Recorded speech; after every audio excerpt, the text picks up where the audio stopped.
الحمد لله كفى والصلاة والسلام على سيد الرسل وخاتم الأنبياء وعلى آله وصحبه ومن بهديه مهتدى. أعوذ بالله من الشيطان الرجيم.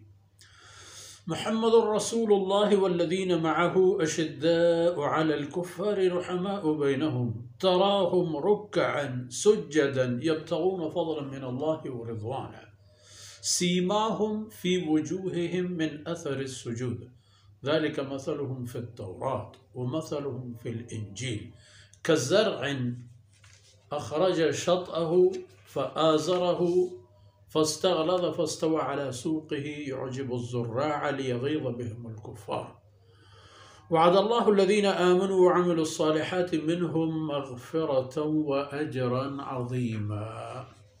سبحانك لا علم لنا إلا ما علمتنا إنك أنت العليم الحكيم. رب اشرح لي صدري ويسر لي أمري واحلل عقدة من لساني يفقه قولي واجعل لي وزيرا من أهلي رب زدني علما وارزقني فهما ثم أما بعد. گرامی قدر بھائیوں، بہنوں اور پیارے بچوں، سورہ فتح کی آخری آیت، اور سورہ فتح میں اس آخری آیت میں رسول اللہ صلی اللہ علیہ وسلم کی شان کے ساتھ ساتھ اس کے احباب اور رفقائے کار اور ساتھیوں کی بھی شان بیان کی گئی ہے۔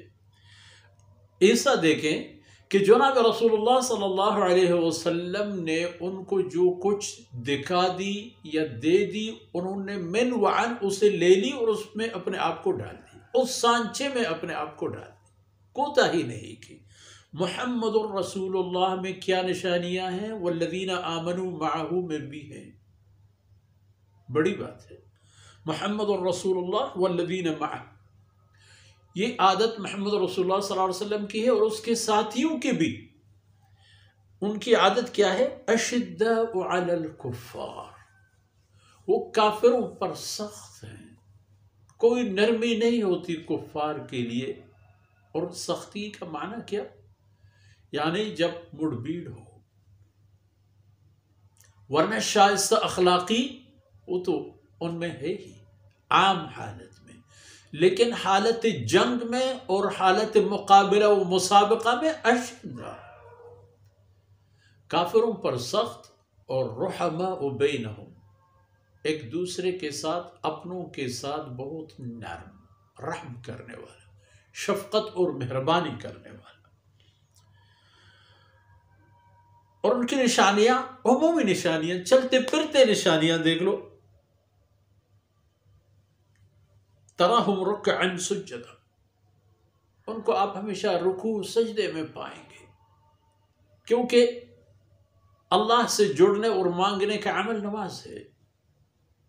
آپ ان کو نماز کی حالت میں دیکھیں گے، ایک فرض سے دوسرے میں، فرض کے بعد مندوبات، نوافل، مستحبات، واجبات سب اکٹھے کر جاتے۔ ان کی حالت یہی ہے کہ ہمیشہ رکوع اور سجدے، اور رکوع سجدے میں پھر کیا کرتے ہیں؟ یبتغون فضلا من اللہ ورضوانا، اللہ کے فضل و مہربانی چاہتے ہیں اور اللہ کی رضا اور خوشنودی چاہتے ہیں۔ ان کے ان اعمال سے مقصد اللہ رب العزت کو خوش کرنا اور اللہ کے فضل اور نعمتوں سے طلب کرنا، جو دنیا سے متعلق ہو یا آخرت سے متعلق۔ ربنا آتنا فی الدنیا حسنۃ وفی الآخرۃ حسنۃ وقنا عذاب النار، مانگتے رہو، مانگتے رہو۔ وقال ربکم ادعونی ادعونی ربکم ادعونی وقال ربکم ادعونی، تیرے رب نے کہا مجھے پکارو، مجھ سے مانگو، استجب لکم، میں قبول کر لیتا ہوں آپ کی مانگ۔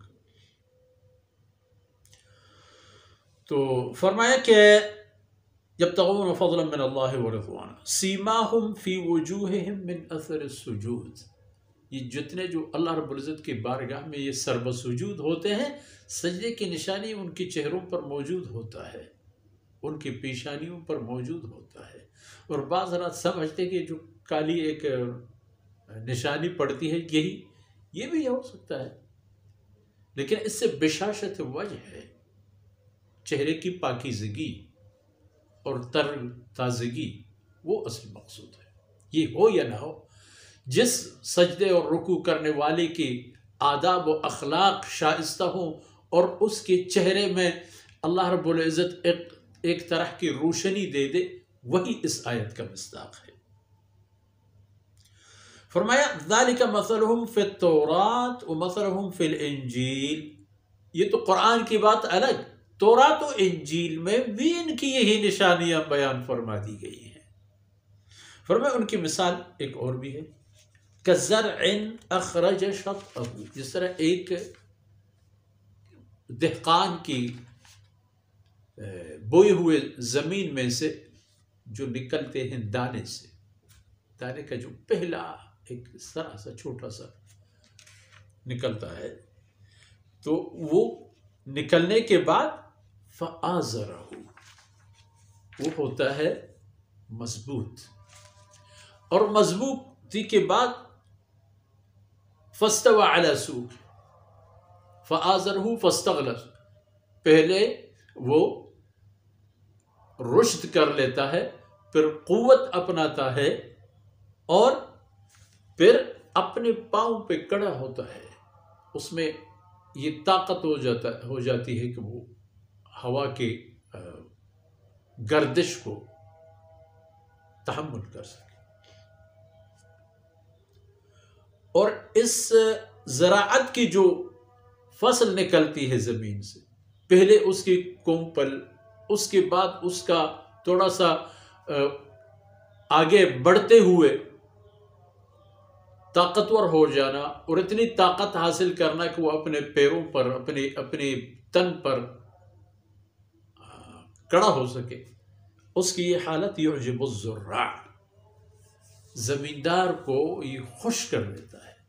یہ منظر اور یہ ماحول، وہ جو دہقان ہے، جو زمین کاشت کرنے والا ہے، یہ مناظر دیکھ کر اس کا بھی دل باغ باغ ہو جاتا ہے۔ اور فرماتے ہیں لیکن اس کا ایک مقصد یہ بھی ہوتا ہے کہ لیغیظ بہم الکفار، تاکہ کافروں کو پر یہ بات مزید مشتعل کر دے، انہیں حسرت و افسوس میں ڈال دے۔ مثال دے دی اسی طرح اہل ایمان کا، جناب محمد رسول اللہ صلی اللہ علیہ وسلم کی ساتھیوں کا اگر دیکھا جائے، پہلے ایک دو آدمی تھے، مکہ مکرمہ میں ایک خوف زدہ ماحول میں زندگی گزار رہے تھے، پھر بڑھتے بڑھتے اپنی طاقت پر کڑے ہو گئے، اپنے ساق پر کڑے ہو گئے، اپنے تنے پر کڑے ہو گئے، جس طرح سیدنا عمر بن خطاب رضی اللہ عنہ کے مسلمان ہونے کے بعد ہجرت سے پہلے مسلمانوں کی حالت ہوگی، اور پھر اس کے بعد جب ہجرت کی اور مدینہ طیبہ میں تشریف لے جا کر کے وہاں اسلام کی شرعی اور قانونی اور ہر طرح کی بنیاد رکھ دی، تو اس میں لیغیظ بہم الکفار۔ تو فرمایا وعد اللہ الذین آمنوا وعملوا الصالحات منہم مغفرۃ واجرا عظیما، یہ جو محمد رسول اللہ صلی اللہ علیہ وسلم اور اس کے ساتھی ہیں، ان میں سے منہم، وعد اللہ الذین آمنوا وعملوا الصالحات منہم، جو آپ کے ساتھی ہیں ان میں سے ہر ایک کے ساتھ اللہ کا وعدہ ہے مغفرت، بخشش، اور بہت بڑی، بہت عظیم کا معنی اتنا بڑا کہ جو تصور میں نہ آ جائے، پیمانے میں نہ آ جائے، پیمائش میں نہ آ جائے، وزن و خیال و تصور میں نہ آ جائے، اللہ رب العزت ان کو اسی طرح کے اجر سے نوازیں گے۔ تو گویا کہ فتوحات کا جو سلسلہ اللہ رب العزت نے حدیبیہ سے شروع کی، جن حضرات کے ساتھ سے شروع کی، بعض مفسرین یہ نتیجہ لیتے ہیں کہ دراصل یہ آخری آیت وہی لوگوں کی طرف اشارہ ہے، وہ 1400 اللہ والے خدائی شیر جو ان حضرت صلی اللہ علیہ وسلم کے ساتھ جینے مرنے کی بیعت کر رہے تھے، یہ آیت ان لوگوں کے حق میں ہے۔ اور ویسے بھی تمام صحابہ کرام اس شان میں پورا اترتے تھے، جو آپ کے صلح حدیبیہ کے بعد مسلمان ہوئے، جو آپ سے پہلے مسلمان ہوئے تھے، اس مرحلے سے پہلے مسلمان تھے اور ساتھ تھے، سب میں یہ چیز قدر مشترک تھی۔ اور ان معروضات کے ساتھ ہی آج کی باتیں اختتام پذیر ہوتی ہیں۔ اللہ رب العزت کوتاہیوں سے درگزر فرمائے، اور جو کچھ عرض کیا گیا میرے اور آپ کے میزان حسنات میں ہوں۔